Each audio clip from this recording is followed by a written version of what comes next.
Hello you. How have you managed to get in there?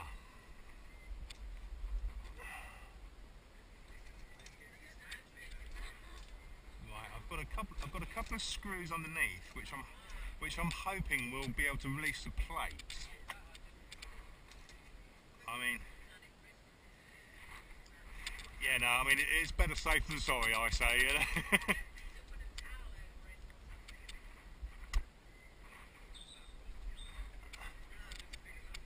No, you don't want to ruin your bird feeder.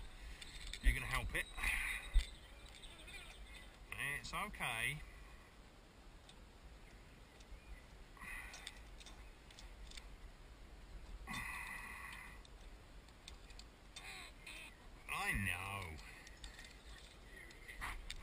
I know you want to come out, don't you?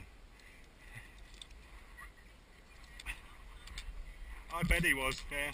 Then he got full and he was like, now what am I going to do?